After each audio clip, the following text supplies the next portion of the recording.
La Bible parle clairement de la réalité du combat spirituel.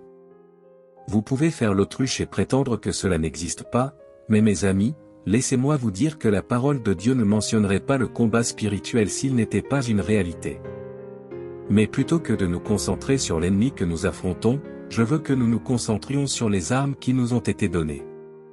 Avant toute chose, n'hésitez pas à vous abonner, à aimer cette vidéo et à la partager pour nous aider à toucher davantage de personnes, à diffuser l'évangile et à impacter plus de vies. N'hésitez pas à commenter avec un « Amen » après avoir récité la prière. Continuons. Les versets 10 à 18 d'Éphésiens 6 disent « Enfin, soyez forts dans le Seigneur et dans la force de sa puissance. Revêtez toute l'armure de Dieu, afin de pouvoir résister aux manœuvres du diable. Car ce n'est pas contre la chair et le sang que nous luttons, mais contre les dominations, contre les autorités, contre les puissances cosmiques qui dominent les ténèbres présentes, contre les forces spirituelles du mal dans les lieux célestes.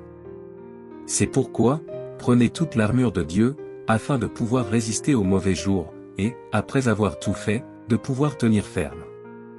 Tenez-vous donc debout, ayant attaché la ceinture de la vérité et revêtu la cuirasse de la justice, et ayant chaussé vos pieds de l'empressement que donne l'évangile de paix.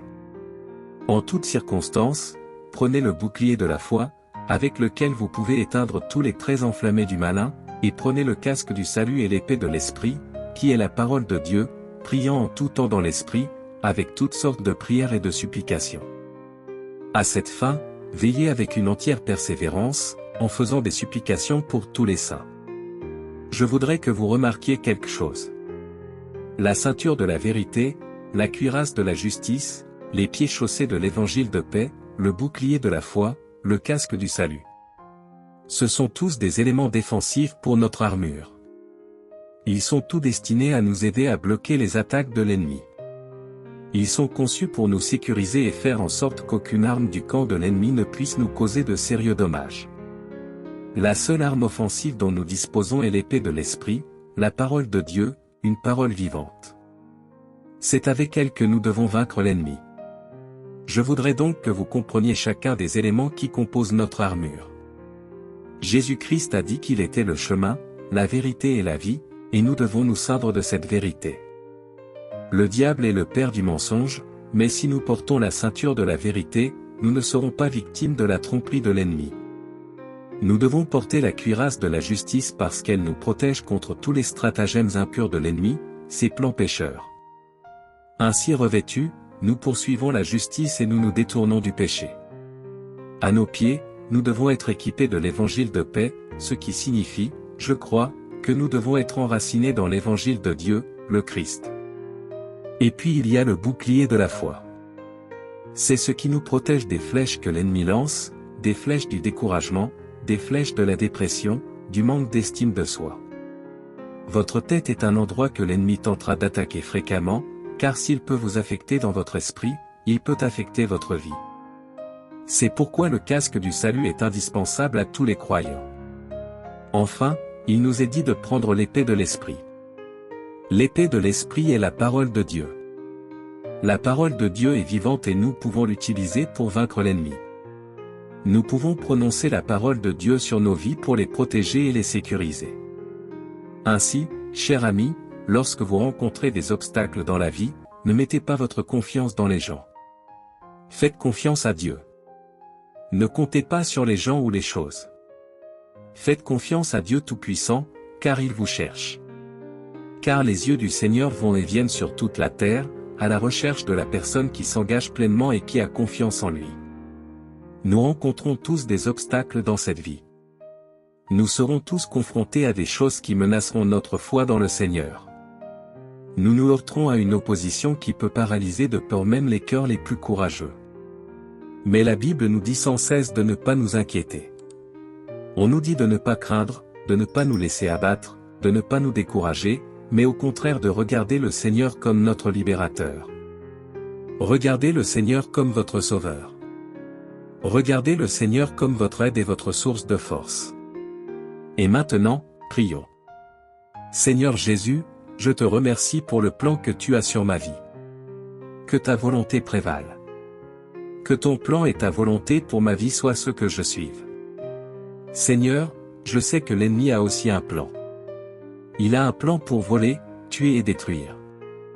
Et Père, au nom de Jésus, je brise tous les plans du diable. Je refuse qu'il ait une quelconque influence sur moi ou sur ma famille. Je prononce le sang de Jésus-Christ sur mon avenir, ma famille et ma santé. Je prononce le sang de Jésus-Christ sur les œuvres de mes mains, sur mes entrées et mes sorties. Je plaide le sang de Jésus-Christ sur toutes les personnes et toutes les choses qui me sont attachées et associées. Le diable ne viendra pas dans ma vie pour faire des ravages au nom de Jésus. Aucun diable ne prévaudra dans ma vie. Aucune force ou principauté maléfique ne prendra pied sur moi. Saint-Esprit, aide-moi à toujours mettre la ceinture de la vérité, afin que je puisse reconnaître la vérité de la tromperie.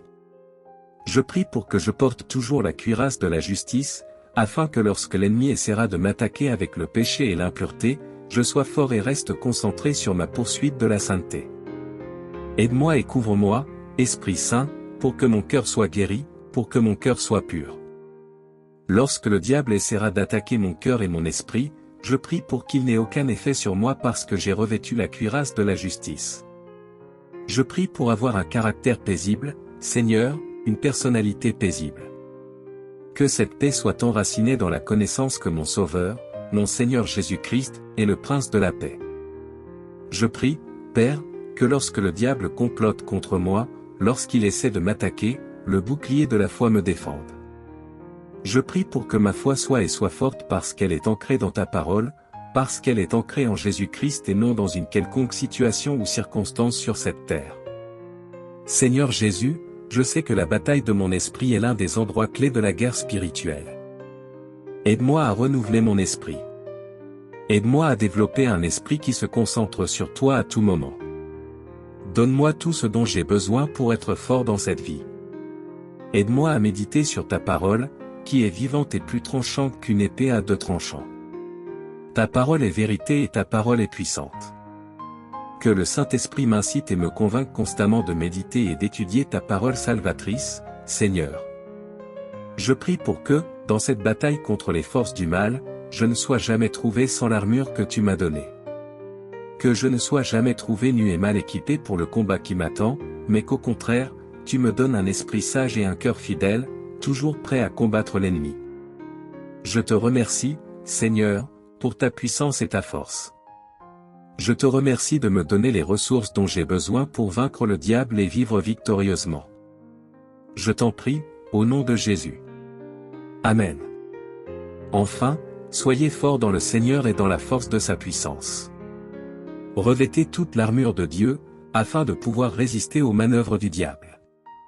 Car ce n'est pas contre la chair et le sang que nous luttons, mais contre les dominations, contre les autorités, contre les puissances cosmiques qui dominent les ténèbres présentes, contre les forces spirituelles du mal dans les lieux célestes.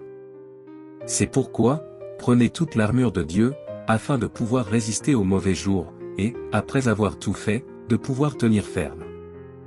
Tenez-vous donc debout, ayant attaché la ceinture de la vérité et revêtu la cuirasse de la justice, et ayant chaussé vos pieds de l'empressement que donne l'évangile de paix. En toutes circonstances, prenez le bouclier de la foi, avec lequel vous pouvez éteindre tous les traits enflammés du malin, et prenez le casque du salut et l'épée de l'Esprit, qui est la parole de Dieu, en priant en tout temps avec toutes les prières et supplications.